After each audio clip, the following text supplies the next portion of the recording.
Hello, everyone. Or as they say in Minnesota, hey, all y'all. I never could understand that one because, why is the second all even necessary? Isn't the first one, doesn't that cover everything? I'm starting to sound like Bill Clinton. It all depends on what your definition of is. In any event, happy April Fool's Day. And welcome back to another episode of True Crime with the Bad Girl and the Player. I am the player, Benny Scala, here with the crime dog, Bree. Crime dog. Crime dog. Well, one of several on the channel, but tomorrow will be her second birthday, so she wanted to be on the show tonight. Yeah, as Happy a birthday gift. And now, many of you in the chat room are great supporters of the Monty and the Power shows, which is very, very much appreciated. And so I'm going to make the rest of this short and sweet. With me, as always, is my partner in true crime. She is the Boston Bad Girl, the Siren of Scituate. She's a member of the New England Professional Wrestling Hall of Fame, the bodacious Brittany Brown. Brittany, as long as I'm using regional greetings, as they say in the Deep South, how are you? It's just H-A-U-R-U. It's one word. How are you? How are you? Brittany, you there? I think he's froze over in Scituate, I think. Is she frozen? Is she frozen over there? Is something I said? I'm here. Brittany Brown. Oh, there you are. You there? Oh, we got a shoddy connection. She might be on Wi-Fi. That's probably what it is. You there? Can you see us? Hello, hello.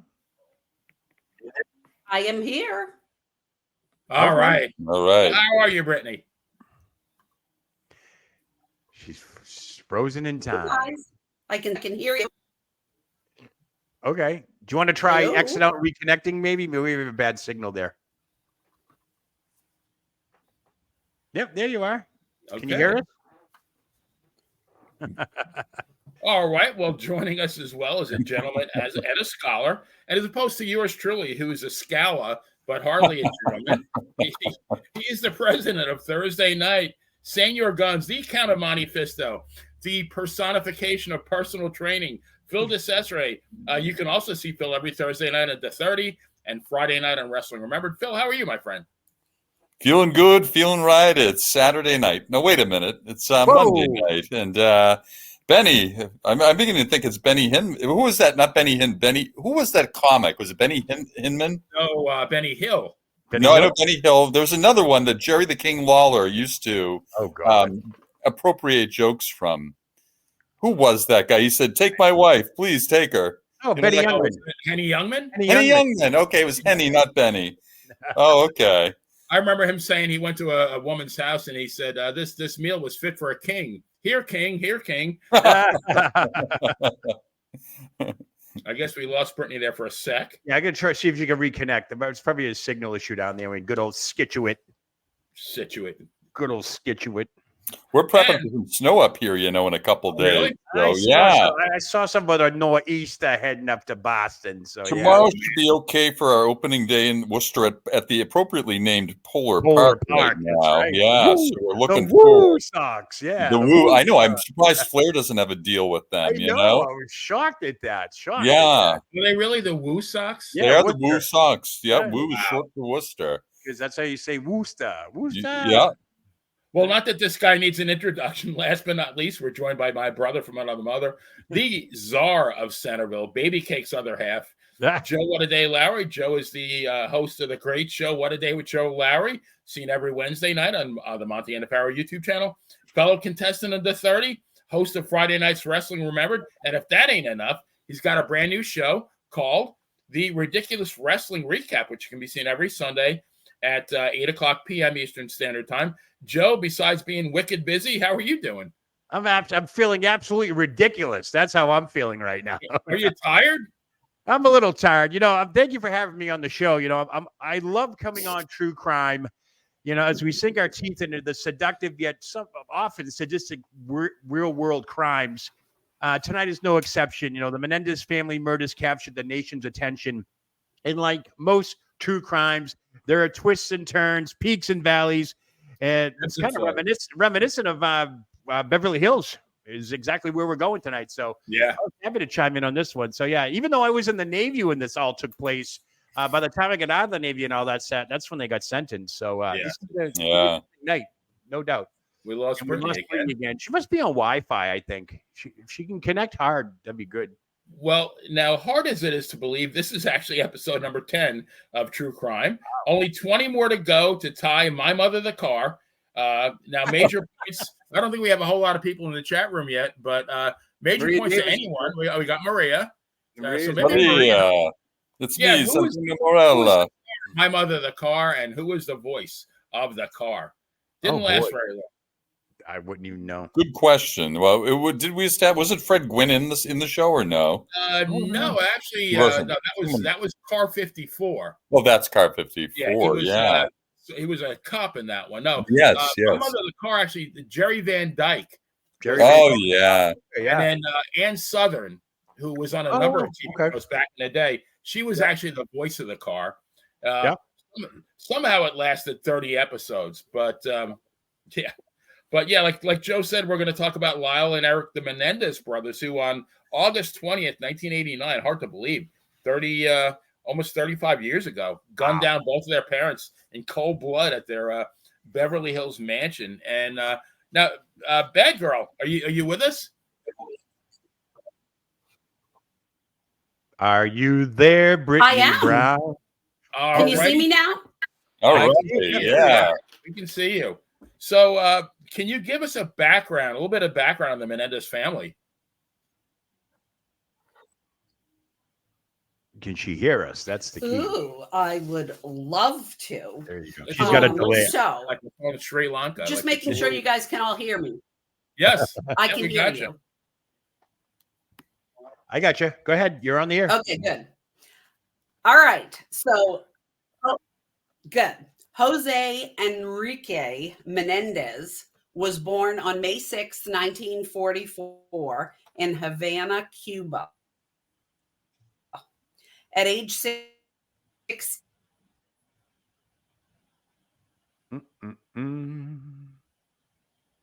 She must have bad reception down there.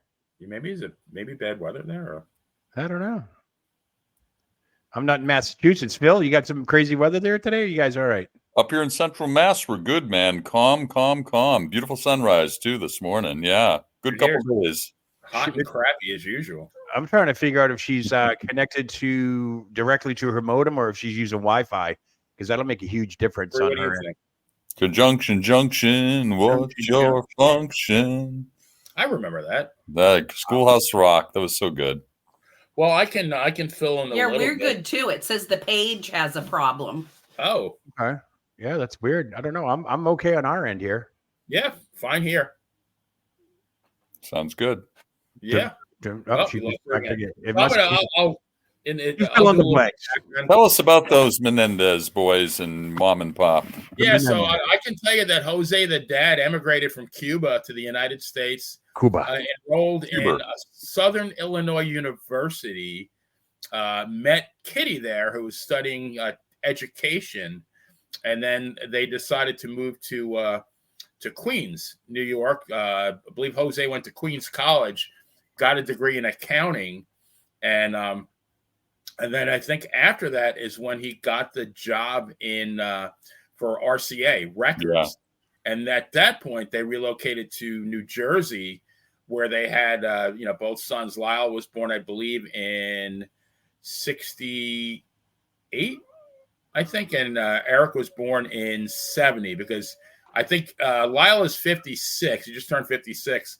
Eric will be 54, I believe, in November. So, and at some point, Jose got the job with I can't remember the name of the company now. It was an entertainment company, a movie company. RCA, wasn't it? RCA. Well, RCA was the record company, but Yeah. he went from the record industry, where he actually signed Menudo, which we'll get into later. Oh, yeah. He wound up moving the family to California for the opportunity to work in movies. Right. And they eventually wound up moving to Beverly Hills, which, unlike the Beverly Hillbillies, did not have a happy ending.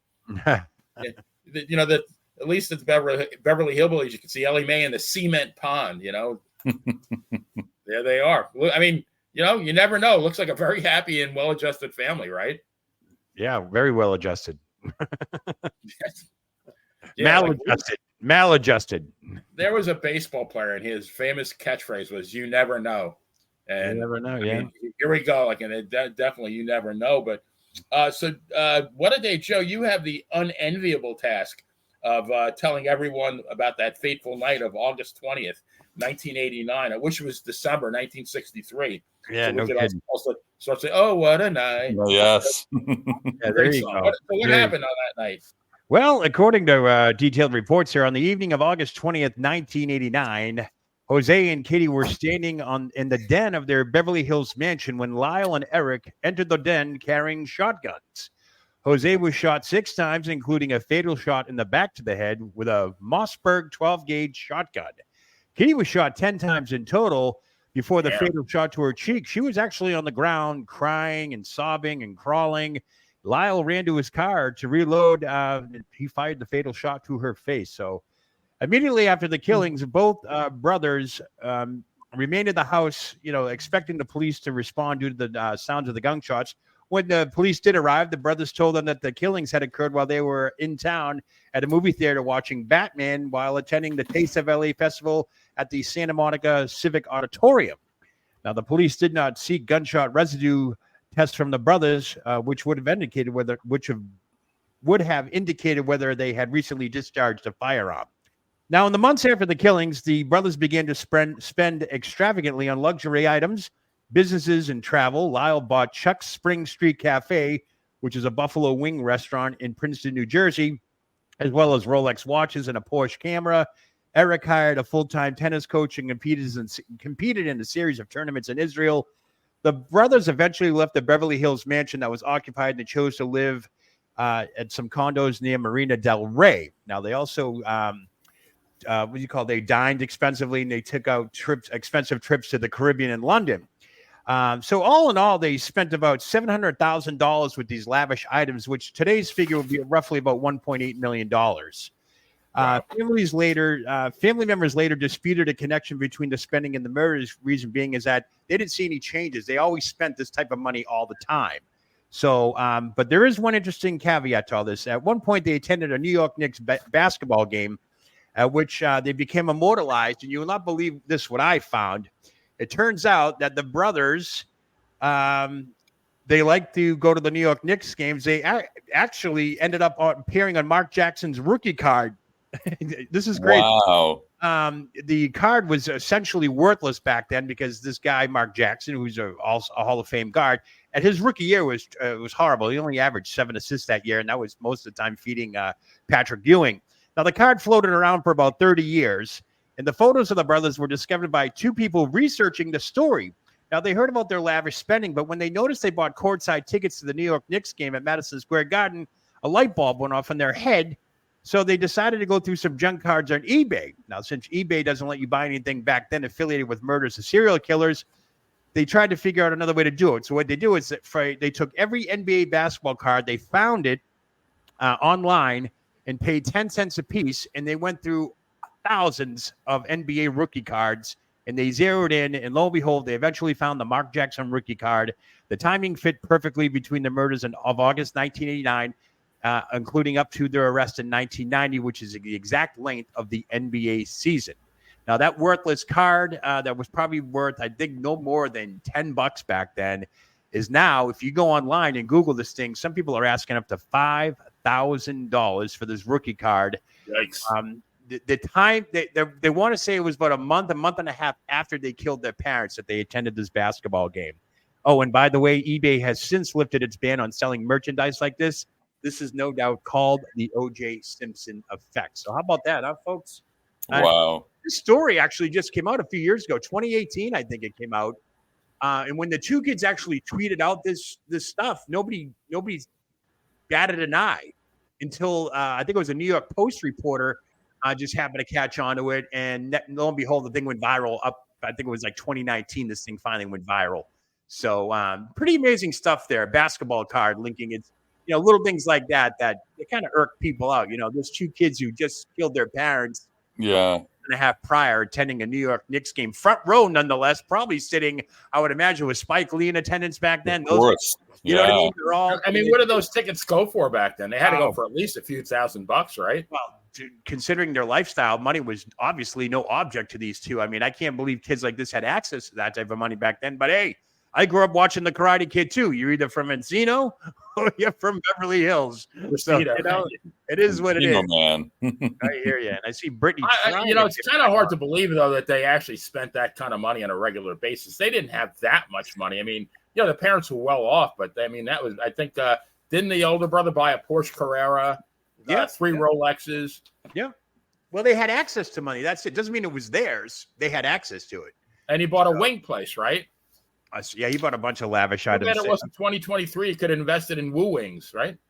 But their lavish spending, it was less than a year. It was about 9 months from the time the murders happened until they got arrested. So 9 months, they roughly spent $700,000, which to nowadays with inflation would be $1.8 million. So these kids, they did all right. They traveled, they spent money, they did what they wanted.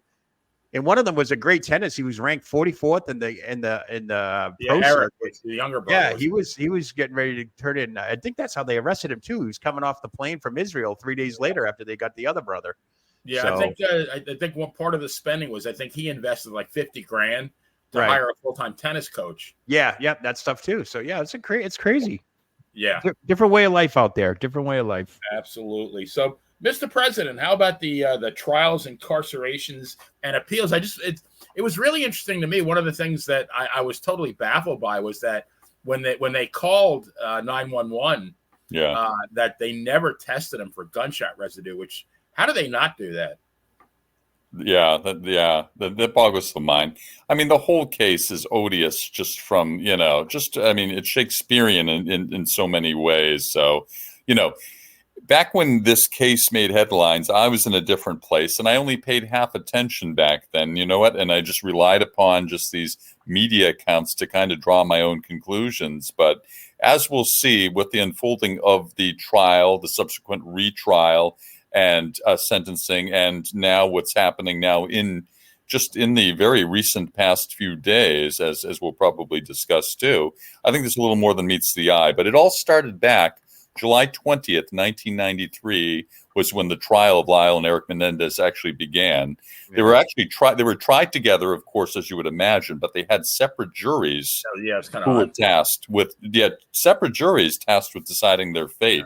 And again, hanging in the balance they were hanging in the balance literally that there was a possibility of a death penalty at that time, if convicted of first-degree murder. So, and the boys did testify at the first trial. The defense argued that the brothers killed their parents in self-defense, and they deserved a lower charge and punishment. Again, no one disputed at the time that it was they who committed the murders, and they weren't really trying to, at least at that point, trying to hide that fact. But both of them actually did take the stand and did relay to the court that they were abused. Lyle said that he was abused sexually by both parents, and he said that his father started abusing him when he was only 6 years old. Okay. Lyle testified that his father stopped abusing him when he was 8. Okay. But Eric said that it never ended with him or for him. And that when he actually finally confided in his brother, Lyle, that, I don't know, I think that somehow lit a fuse, and it was just in a matter of days before they committed the crimes. But ultimately, during the trial, I think the big question was, again, was this a self-defense sort of thing, or was this a greed-based crime? Ultimately, just pure brazen greed. And I know that the profligate spending that you guys have accounted for certainly does paint that picture. And when I heard that too, I kind of had that same idea in place. But the thing is, they had people testifying on their behalf. They've had relatives and friends testifying that they knew that these people knew that there was something going on, that there was some kind of odd relationship or abuse taking place. As a matter of fact, one of the cousins, whose name was Anderson, and not related to Ole or Gene or Lars or Aaron or any of them, a different spelling, Alan Anderson. We never heard of him in wrestling, but one of the witnesses. You got to bring a little wrestling into everything, okay? What Alan Anderson said was that he found it odd that the father showered with both boys, okay? And whenever he was over at the house, the mother kind of corralled him and kept him away from the bathroom in the room. So very weird, very icky, very gross. But anyway, they testified that indeed that there was abuse going on. And just as an outsider kind of looking at the transcripts and everything, it does seem like they're painting a pretty compelling case. But ultimately what happened is the juries weren't able to reach a decision, and the trial was declared a mistrial. Okay. The judge declared that. And that opened things up again for a second trial, which interestingly, and you look at the time frame of things, the trial happened in October. The second trial happened in October of 95. And as we recall the summer of 95, you guys, what other I was just what other case was going on that might have stolen some headlines? Do you recall? Just a little bit, yeah. Yeah, that's the one we all remember. And so White Bronco was involved with that, right? A white Bronco chase and all that stuff. Yeah, I remember something like that. Yeah. I'm AG, MFR, yes. Remember? Yes. Or AC, excuse me. Yes, I recall. So that began in October of 95, had one jury instead of two. Yeah. And the prosecutors were arguing that the Menendezes were lying about the abuse. They called it the abuse excuse. But the prosecution in that process also successfully objected to the admission of a large amount of evidence that the defense could have used. Yeah. And this time, Brother Lyle declined to take the stand. And ultimately, during the course of this, they were both found guilty of worst case scenario, first-degree murder. And it just took days for the jury to find them guilty. And they were later sentenced at sentencing to life in prison without the possibility of parole. So this was just this was just an anchored chain to them. They were going nowhere. They're, going nowhere indeed. So that's the trial and the retrial. And of course, some other things are happening now. And I don't know how you guys want to broach the other things. Yeah, we'll get into that in a little bit. I wanted to go back a little bit and bring up the fact that, the father, Jose, obviously he was a very driven man. Went from getting a degree in Queens College to being a very high-ranking executive at both RCA, where he signed Menudo, and then I think it was IVE. I'm not sure what it stands for. It was a film company.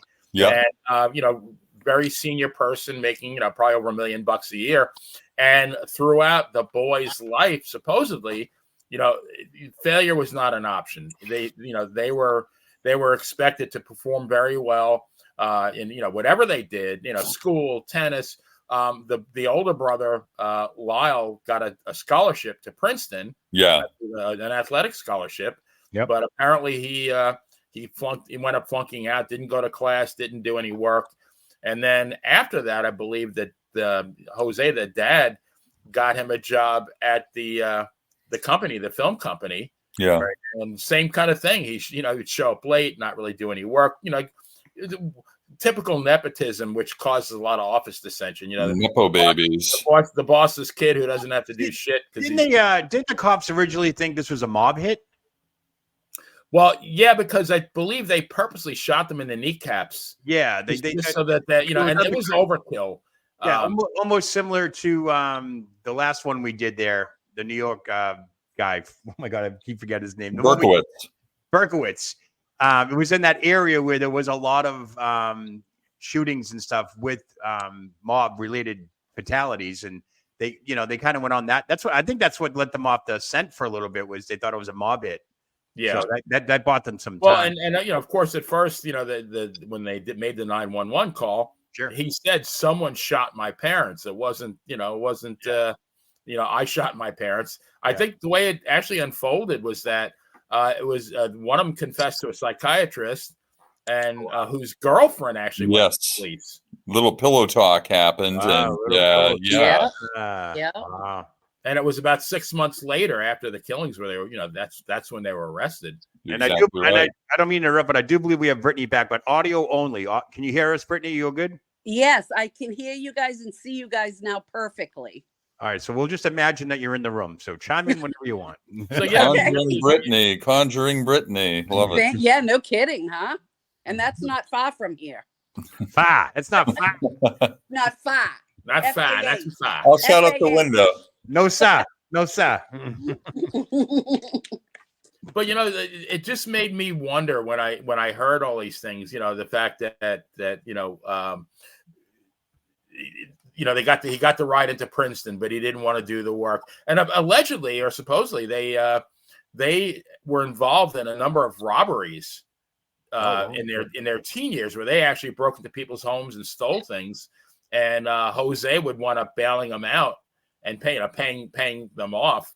And the victims, and it sounds like spoiled children at its best. Well, that's kind of where I'm coming from. Yeah, and Jose was pissed off not because they did it; he was mad because they got caught. Because they got caught. Yeah, right. Yeah. So I mean, it really kind of like you really have to look at the whole picture, I think, before you decide. Like were these kids really abused, or was they just entitled little shits, and they wanted their parents' money and they didn't want to wait till they kicked the bucket until they had it. They wanted to have it when they were young. But so Brittany, they actually both got married in jail, didn't they? Yes, they did. Let me tell you about that. Shocking. I can't imagine anyone marrying them, but hey, to each his own. So first, on July 2nd, 1996, Lyle married Anna Erickson at a ceremony attended by Abramson and his aunt, Marta Menendez, oddly enough, officiated by Judge Nancy Brown. Now, they divorced on April 1st, 2001, so it looks like that lasted about just shy of 5 years, after Erickson discovered that Lyle was allegedly cheating on her with another woman. I'd like That's to kind of hard to do in prison, isn't it? How do you do this? I don't. Yeah, I can see you cheating with Bubba, the guard, but this is the audacity. The audacity. Right. Yeah. So imagine that. And then in November 2003, Lyle married Rebecca Sneed at a ceremony in a visiting area of Mule Creek State Prison. They had known each other for about 10 years before their engagement. So I wonder if that was the one he was cheating with. Oh, I don't know.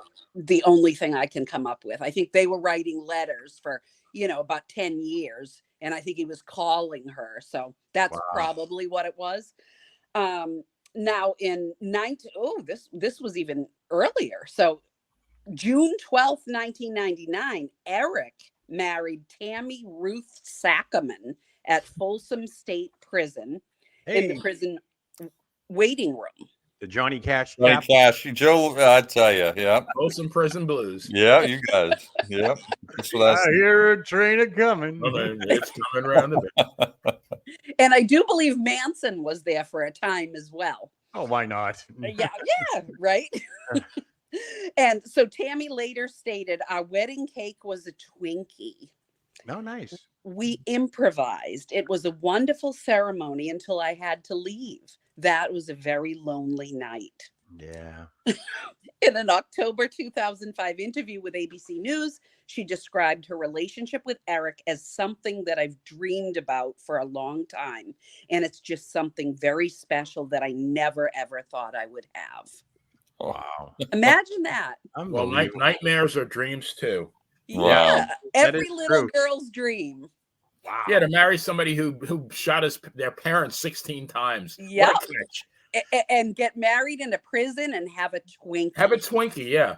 Yeah. The heart wants what the heart wants. Yep. It's every little self-love, girl's dream. I'm the only female on the panel, and I got to tell you, that's what I was looking for. That's why you called the bad girl. You better believe it. Barbie life, My man. dad would always say, there's an ass for every seat. So, Any port in the storm. Wow. Yeah. Now that's where you think the story would end, but not this time. You see, there's a little bit of a twist, a little bit of a movement underfoot now to give the brothers a new trial. Their original defense was that they shot the parents out of fear, as both brothers were allegedly abused by the father throughout their lives. Now, new evidence has arisen in the form of a letter that Eric allegedly wrote. And I put allegedly in parens here, to his cousin Andy Cano about 8 months before the parents' death. And also Roy Rossello, a member of the boy band Menudo. Wasn't Fred Sanford like Menudo? Yeah, exactly. Now he's coming forth and claiming that that he was actually raped by Jose Menendez while Jesus. while the senior Menendez was an executive with RCA Records. So based on this new evidence, the attorneys are hoping to have the original conviction vacated and with a new trial being held. And I'd like to go around the room, starting with Brittany, and get everybody's take on this. What do you think? So, I mean, I have to say, I absolutely remember being, I believe, a teenager and hearing the accusations. Now, remember, I'm in Massachusetts, so it's not like I was hearing this. I lived in California and it was, the buzz in the neighborhood. No, I obviously heard this either on the radio, the television, something, that he had raped one of the Menudo guys. And I always thought it was Ricky Martin. And for some reason, That's what I thought. Ricky Martin was in that. Yeah. Yes. And that's what I heard as a teenager. And all of a sudden it just went away. It's like somebody paid it off, kind of like the Michael Jackson thing. It just went away. And then all of a sudden, no, that never happened. So when this came out that the brothers said that he raped them, that was the first thing I thought of. I said, wait a minute, whatever happened with that Ricky Martin thing back in the 80s? Yeah. So I don't know. What do you guys think? Well, and there was a huge scandal, I think, with Menudo and their manager, Edgardo Diaz, who supposedly did have, sexual relations with several of them. Yeah, I remember Menudo. They were like a flash in the pan. First they were here, then they were gone, and it was like, what happened? And they were early 80s, right? Yeah, they were later MTV generation type kids, but I got out of the Navy when all this went down, but of course I was I was in adulthood by the time they got tried and convicted and so forth. But the nation was fascinated with that other trial that was going on, the other case with that O.J. Simpson. So I don't know if they got the shaft, because I don't know if they wanted to try this in the press or not. My first inkling when I got back from the States in 89, 90 was that these guys sound like spoiled kids. They killed their parents because they didn't get money to go out one night. I don't know, something crazy to that effect. But, with this new evidence coming to light, I was just reading, there's more to that evidence too, saying that the kid from Menudo said I guess his father, Jose, slipped him a roofie. And Rosello is now Bill Cosby action. I'll read this. I'll read this now. Rosello is now 54 years old. He says in his sworn affidavit that was just filed last year, so this is relatively new information. This is on top of the letter thing too. That he went to the home of Jose Menendez's home in 83 or 84. Rosello would have been around 14 or 15 at the time. He says he drank a glass of wine, that then he felt like he had no control of his body. He says Menendez then took him in a room and raped him. He also states in an affidavit that he was sexually abused by Jose Menendez on 2 other nights, right before and right after a performance at the Radio City Music Hall in New York. So that's even further information. Again, I don't mean to cut everybody off, but again, why are we 30-something years later and this stuff is now coming to light? Yeah. Right. I mean, I can tell you why. Go ahead, Phil. Go ahead, Phil. I can tell you why I think. If we look at things most recently, we see how Diddy is on the run, okay? And now, to enlighten you a little bit about his story, it's long been alleged, and the whisperings have gotten louder, that Diddy got to his position because of similar behavior by Clive Davis, the head of Arista Records at the time. I've heard this. Yep, I heard this. And Clive, and strangely enough, I had a little bit part in this in the Whitney Houston biopic, and Stanley Tucci played Clive Davis, and we were all kind of at dinner and listening to him portray Clive Davis, whom I really didn't know much about. Don't forget, Maria Davis is friends with P. Diddy, so relax, okay? No. Well, I'm just telling you what, until Diddy sends me some perfume or something, I'm going to... gift cards. I want gift cards. Maria's been the recipient of his largesse, so... But no, there's been those rumblings. And again, that kind of abusive relationship, and in turn, the allegations against Diddy from young performers, particularly Justin Bieber and others. Oh, yeah. So if nothing else, we see an incredibly horrible culture of perversion within, and this perversion just begets itself and kind of spreads. At least that's what we're hearing now. So maybe that's why, some of these people are finally coming forth, knowing that they're not in a minority anymore. That oh, thank you. It looks All like right. Joe with a Thank you nice very much. donation. Yeah. Much Wow. obliged. Thank you very Nice. much, Baby Cakes. Yeah.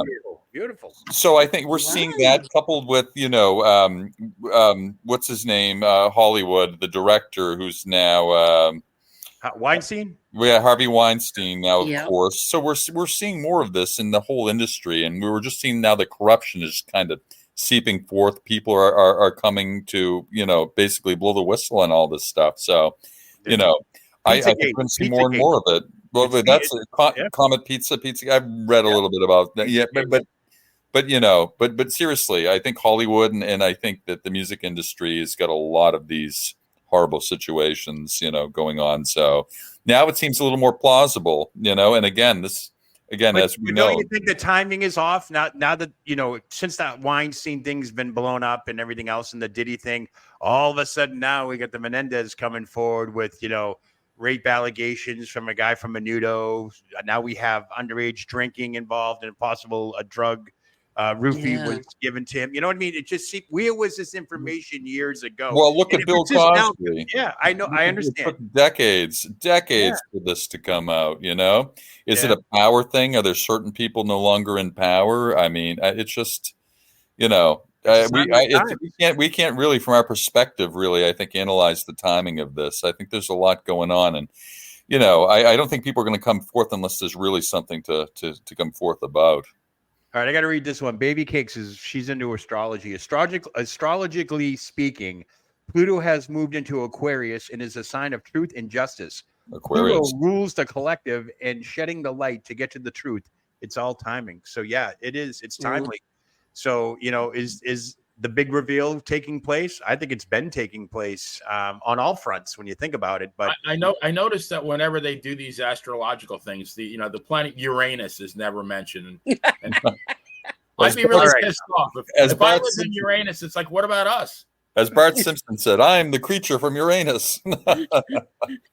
Loose cannon. So, now what happens though if this gets enough momentum? Do these guys get a new trial?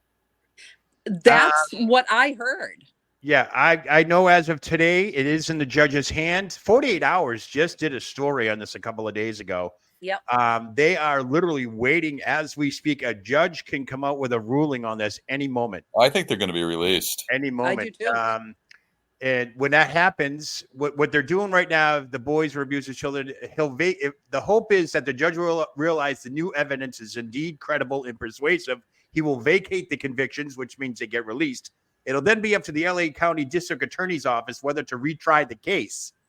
The District Attorney's Office told 48 Hours it is investigating the claims that has been brought forth by it's a habeas corpus petition or something like that was given to the judge. But right now it's in the judge's hands. It is unclear when the judge will rule in the case. So I don't know if the judge is going to give the LA County District Attorney's Office time to look at what the new evidence is and so forth. I'm sure both sides have to weigh that. And you know how it is. It's like reviewing a replay. You got to go and reset. Okay, what was the time left on the clock? What do we got here? Because these guys get out. You got a media frenzy that's just going to be, off the charts. And they've been incarcerated for 30-something years, right? They've been incarcerated for what, over 30 years now? Almost 30 years? 1989 or 1990. 34 years. Wow. So they were in jail when they were tried? They weren't out on bail or anything? No. Okay. They've been in jail since, I think, like in March of 1990 is when they were arrested. You have two brothers who pretty much spent their whole adulthood in life. You got to have that, that portal where, they just don't walk out and they're free. They're going to have to be released back into society in a responsible manner. I don't know how much money they have left. I don't know what their financial situation is. So you got two brothers who went from high and mighty to in a jail cell for 30 years, and they have to be reintroduced to society in some way. Yeah. It's not the judge ain't going to rule the gavel and say new trial and vacate the convictions and out the door they go. There's going to have to be some type of reintroduction to society. But I seriously think it's going to be a media frenzy when and if this does take place. This is just now making the headlines, right? You know what I mean? We're kind of probably a few podcasts in now. This is really all over the news now. It's just now coming to light. So if you research some of the articles now, we're talking months that, the affidavit by the Menendez kid there was back in 2023. So that was just last year, and we're just now hearing about it. So it's going to be interesting. It'll be very, very interesting to see what happens. And this might set a precedent for other crimes that we don't know about that aren't as famous. You know what I mean? I'm sure there are other children out there who were rich and had a great lifestyle and decided, mom's not giving me enough money, so I'm going to kill her. And all of a sudden you got to be careful, because this sets the precedent now that, okay, well, I found a letter back in 1986 and this is what I think. And, you got to be careful here. It's a tricky thing, And how do you really know the letter is truly from that time period? Well, that's the thing. I mean, if it's corroborated, it's under testimony. They must have, there are pictures of the letter online. I mean, it looks like an old letter. But I think what's really the caveat to all this is the fact that this Rosello, who's 54, has a sworn affidavit from back in 2023 that he was. Really, when you think about it, he is the game changer, because besides him, there's only 4 people who know the absolute truth. Right. And two of them are dead. Yeah. And the other 2 are Lyle and Eric Menendez. So this is a game changer. This guy with that testimony. Right. And if the judge deems it's credible, that changes everything. Yeah. Now, what kind of investigation? Where has this guy been? What's his financial status like? What does he get to? What does he gain in this by coming forward now with this sworn affidavit in 2023? We don't know. We don't know what his gain is. Are these guys all good friends still? I have no idea. It's just crazy. It's crazy that this is coming out now. But this will be a bombshell. It'll be a media frenzy and who will probably like it the most is, I hate to say it, but Diddy, because it'll take the spotlight off him for a while. And Shohei Ohtani and Vince McMahon. We got the news on Vince McMahon today. It's WrestleMania week, and there's first time in 39 years there's no Vince McMahon at WrestleMania. But lo and behold, we got our first media drop since January 26th of this year, when the lawsuit dropped, that there were love letters that he coerced Janelle Grant into writing. And now we have new text messages that have surfaced. The New York Post just put this story, just dropped literally, I think, like 3 hours ago. But it's WrestleMania week, and Vince is probably secretly in there going, you know what? If I can't be at WrestleMania, I'm going to get in the headlines somehow. I'm still going to be in the news. That's what I'm saying. And I knew this was going to happen. I know you guys, we've been talking about this. I hate to get off track, but I know we've talked it's on the other wrestling shows that I knew during WrestleMania, especially during this week, and after WrestleMania, it's going to be nothing but something's going down. And I hate to keep jumping the gun here, but if you read the letter that was that she wrote, it's a 4-page, 2,200 word document that she sent via email. And they all got this because the investigation is going on. Vince McMahon, they confiscated her laptop, and this email was on the laptop. And it's like, how do you want me to write this? Blah, blah, blah, and all that stuff. And she mentions like Nick, obviously Nick Khan, John Laurinaitis, they call him Johnny. And then they mention Paul. Ooh. Paul. I only know one Paul. Yeah. And that's Paul Levesque. So, let's read into that now. Is not Paul Heyman. Is it? No, it's not Paul Heyman. Is this the father-in-law trying to get the son-in-law in trouble now? If I'm going down, you're all going down now? Because the number one thing that the New York Post, when they put this out with the attorneys for Janelle Grant, said, this guy, Vince McMahon, has been stone cold quiet since the day he refuted the accusations, denied it. But now they put this out here, and he says it's like a vindication for him. He's like, well, now you're admitting that everything just happened. You want us to believe that this was a love letter to you. You said there was nothing going on, but now you're releasing a love letter to the public saying there is one. So I don't know. I don't know. You tell me. It's WrestleMania week. This is just the calm before the storm, I have a feeling. Yeah, no kidding. Here's another interesting, because I'm a numbers guy, and I always think about numbers and budgets and stuff like that. So the Jose and Kitty's estate. Yeah. I'm wondering if they get out of prison. Yeah. I'm assuming that they were probably in.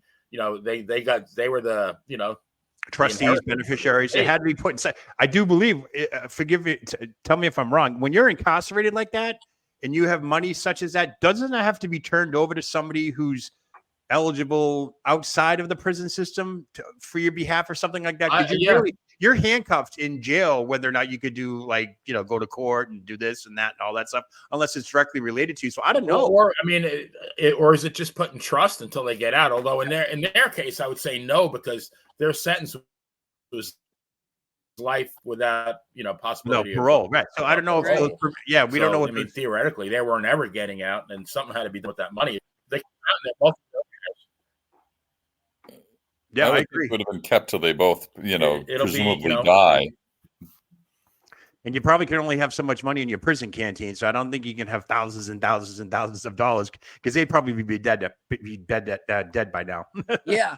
You know? That plus So- you would have got more than a Twinkie too Right. for a wedding more cake. than a Twinkie. Yeah, you would have been able to at least consummate that marriage. But maybe it's throwing a devil dog on a funny bone. No, so it's going to be interesting to see if this evidence, obviously it's been taken under advisement with the judge, but it's going to be interesting to see what his ruling is. He could very well just say, we'll go for a new trial. But I think what's on the table here is all or nothing. Either vacate these convictions and get a new trial, or they vacate the convictions and the LA County prosecutors department, they don't do nothing anymore. I don't know. I don't know what the family's saying. I mean, obviously Kitty and Jose must have family members still alive, maybe that, Yeah.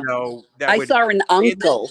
yeah, I mean, would have a say in this. I mean, is there anybody on the other side of the fence that could interrupt this this train that's coming? But I don't know. I saw Kitty's brother be interviewed. Okay. He's, quite old, obviously. Yeah. But he said, he was asked straight out, do you believe that your nephews killed your sister? And he said 100%. They are guilty. They did it for the money. I don't care what anybody says. Yeah. And then they asked, do you believe that she would be okay with her husband abusing them? And he said, absolutely not. That would not have gone on. My sister would not have allowed it. Yeah. And Benny, like you said, 4 people know the truth here. Exactly. And 2 are no longer with us. Yeah. So, like I said, it'll be interesting to see what happens when this verdict from the judge comes out, and what he agrees to do. So it's gonna be tough. It's gonna set the precedent for a lot of other cases, I'm sure. Yeah. So, you know what I heard a couple of weeks ago?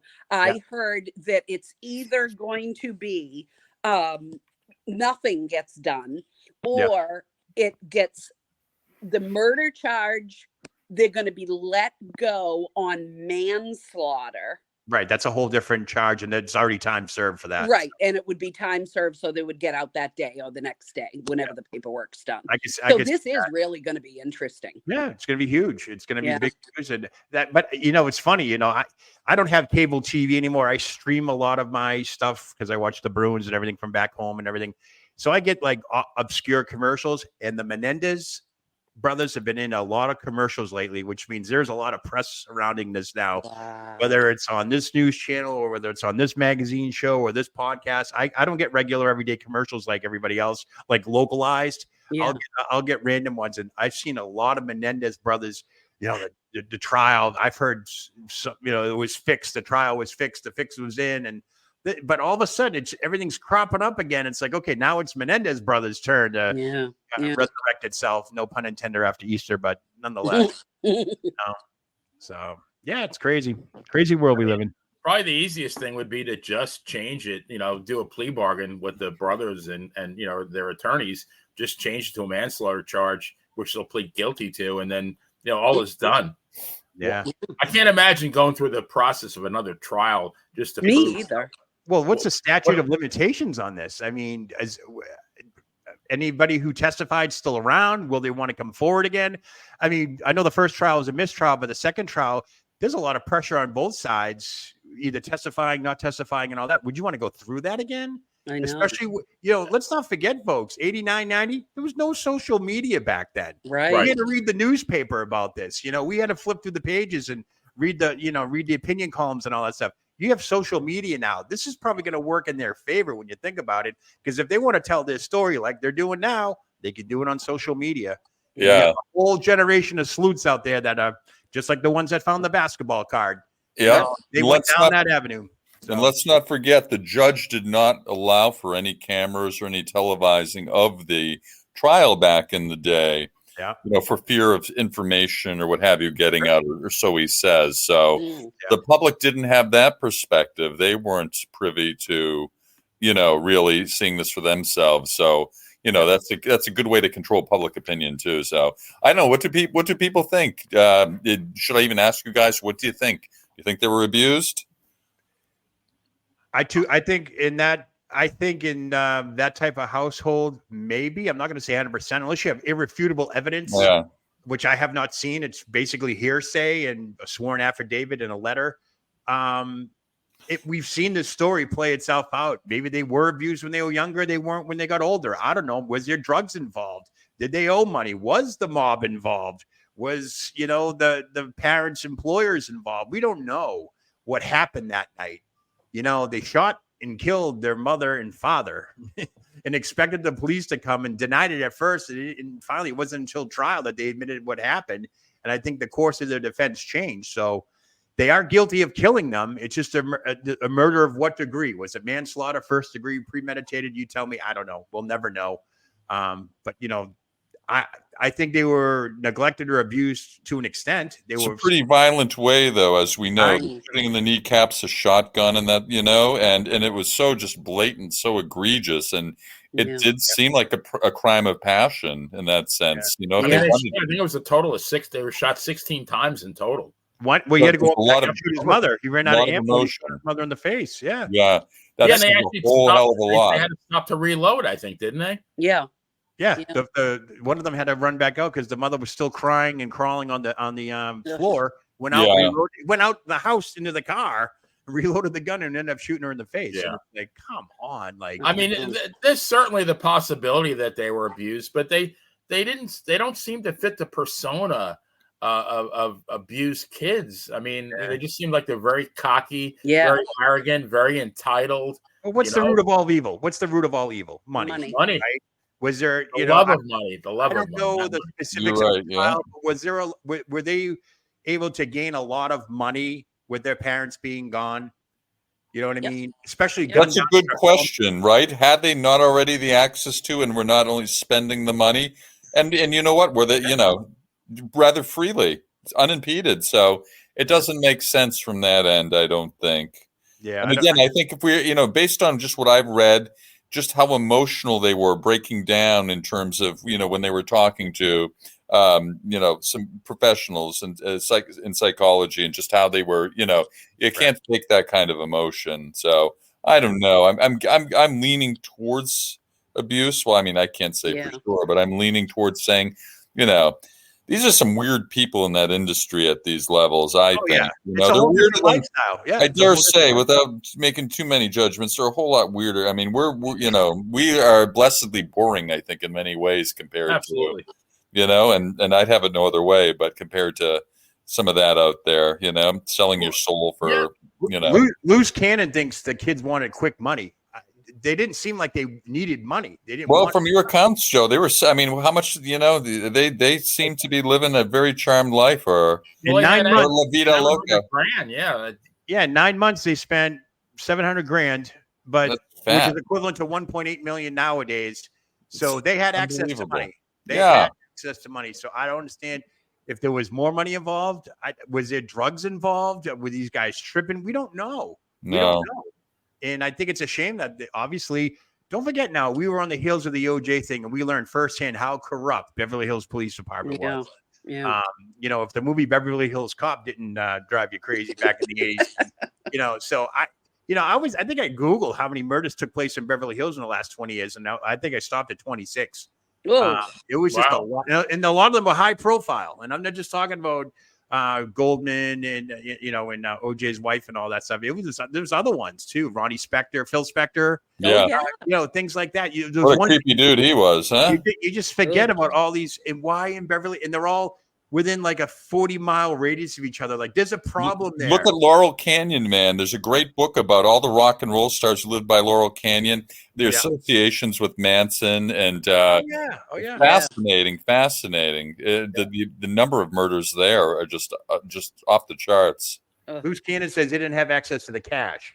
They lived a high life, but that didn't mean they had cash. There is a difference. Well, you could be right. That's true. They were able to get what they wanted, though. That's the bottom line. Courtside seats to the Knicks, and the Knicks were pretty good back then. I remember that. The word abuse, though, can be interpreted very broadly. I do think, at the very least, that the father was he drove those boys so hard to achieve that maybe they took that as abuse, where the guy was probably like an ultra strict, ultra demanding father, And maybe like in their minds, like, well, why is dad so mean? That was their interpretation of abuse. I didn't get the Ferrari I wanted for Christmas. I got a Toyota instead. Yeah, I understand that. I mean, who knows? We like, it goes back to what you said, Benny, earlier. 4 people know what happened. 2 are dead now. We won't know unless they get vindicated and they do a tell-all and they sit down and tell the world what really happened with no repercussions. That's the only way we're going to find out.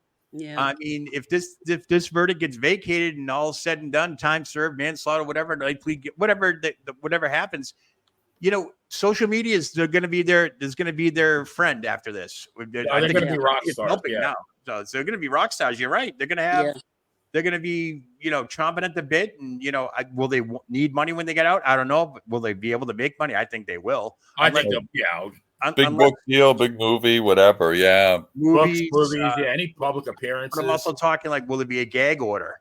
Will they not be able to talk about it because they don't want to make money off it? It's just like all these crazy things. Like, this is a big decision this judge has to make, and it's going to be interesting to find out what happens for sure. No more come here on True Crime. What do you think? What's that, Ben? I said maybe they'll come here on True Crime. Yeah, we'll have them on. That'd be great. Yeah. Maybe they're wrestling fans. Definitely. Why not? That'd be good. You get a chance to clear your name. You got to thank everybody in the chat tonight. Luce, Beth, everybody's in here. Baby Cakes, Maria, they're all here. They all popped on. They all had some big tunes in the house. Yeah. Awesome. Yeah, absolutely. So, I guess that about wraps it up then. And now I did create a new email address. If there's anyone or any crime you want us to talk about. So if so, shoot us a quick email at truecrime24. No pun intended. MyYahoo.com. That's truecrime24 at MyYahoo.com. At MyYahoo? At MyYahoo.com. Because if you're going to email someone about true crime, what better way to send it than to shoot it, right? Exactly. So I want to thank What a Day Joe, the President Phil, thank you, Boston Bad Girl, and like Joe said, thanks to anyone in attendance live, as well as the millions and millions of true crime followers around the world. Stay safe and see you next crime. Hold on, I'm going to put that out there. Good. Truecrime24 at myyahoo.com, right? Is that good? Yes, sir. All right, folks. Remember, if you see something, don't take the law into your own hands. You take them to court. You better definitely Wapner.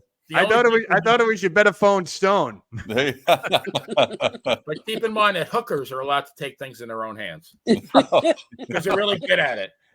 All right, folks. What a day. We'll see you later on. All right. Night, guys. Good night. Good night.